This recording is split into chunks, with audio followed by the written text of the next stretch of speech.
নমস্কার বন্ধুরা, মিতার রোজকার রান্নায় আপনাদের স্বাগত। আমি আজকে এগ চিলি একটা রেসিপি নিয়ে এসেছি। যেমন আমরা চিলি পনির করি, চিলি চিকেন করি, অমনি এগ চিলিও একটা রেসিপি। আমি ওটাকে করে দেখাবো। তার জন্য আমাকে এটা এক কুচি রসুন, 5-6টা রসুনকে কুচিয়ে কেটেছি।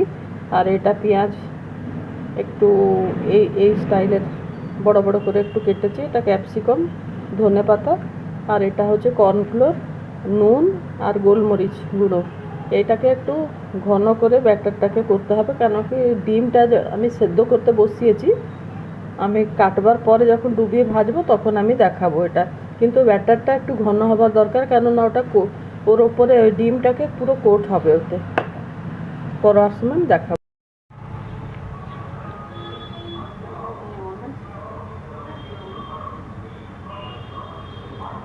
কড়াইতে 3-4 চামচ সর্ষের তেল দিয়ে দিয়েছি। আর এটা কর্নফ্লোর, 2 চামচ কর্নফ্লোর, এক চামচ ময়দা, একটু নুন আর গোলমরিচ গুঁড়ো। এটা একটু ঘন করে ব্যাটারটাকে করতে হবে।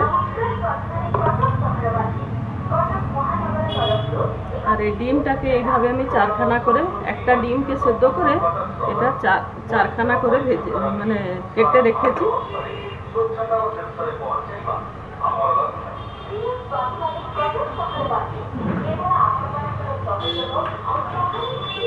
এবারে এটাকে ধরে এর ভেতরে এটাকে ডুবিয়ে একটা একটা করে ভেজে নেব।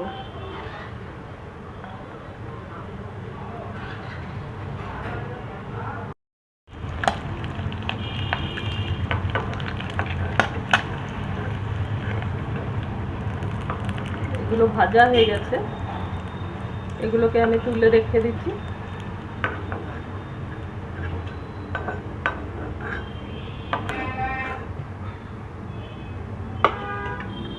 এবারে এতেই তেলটা যেটা আছে তেলেতেই হয়ে যাবে। প্রথমে একটু ওই যে কুচানো রসুনটা রেখেছিলাম ওকে দিয়ে দিচ্ছি।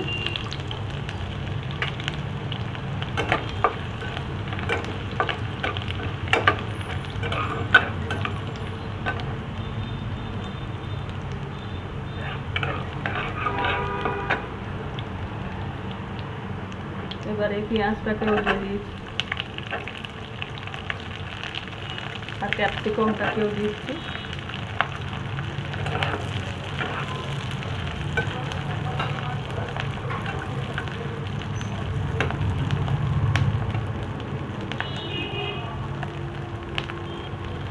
এবারে স্বাদ মতন নুন দিয়ে দিলাম। যতটা পরিমাণে আপনারা করবেন সেই হিসাবে নুনটা দেবেন, কেন ও ব্যাটারেতেও নুন দিয়েছিলাম আমি।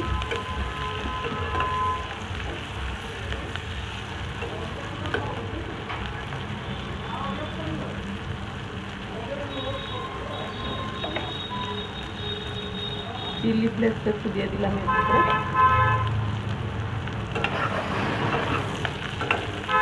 এবারে এটাকে একটু ভাজা ভাজা করে নিই, বেশি পুরো লাল করে ভাজবো না, তবু একটু ভেজে নিই, তারপর দেখাচ্ছি। একটু ভাজা ভাজা হয়ে গেছে, এর থেকে আর বেশি ভাজবো না। এবারে সয়া সস একটু দিয়ে দিই, ছোটো চামচে 1 চামচ মতো সয়া সস দিলাম।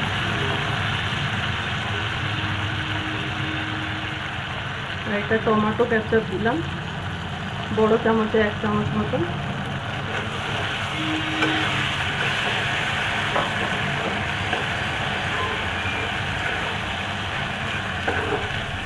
এবারে এই বাটিতে অল্প 1 চামচ মতন কর্নফ্লোর গুলে রেখেছিলাম,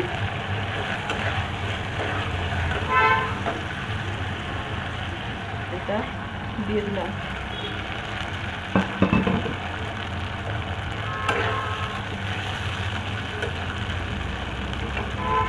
এবারে ধনেপাতা একটু দিলাম এর উপরে।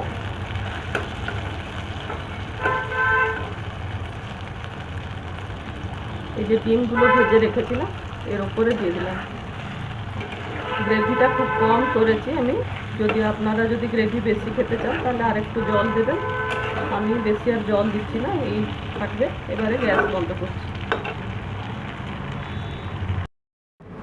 আমার এগ চিলি হয়ে গেছে খাবার মতন। আপনারাও একবার আমি যেভাবে দেখালাম ওইভাবে করে খেয়ে দেখুন। ভালো লাগলে আমার চ্যানেলটাকে লাইক শেয়ার সাবস্ক্রাইব করুন। ধন্যবাদ।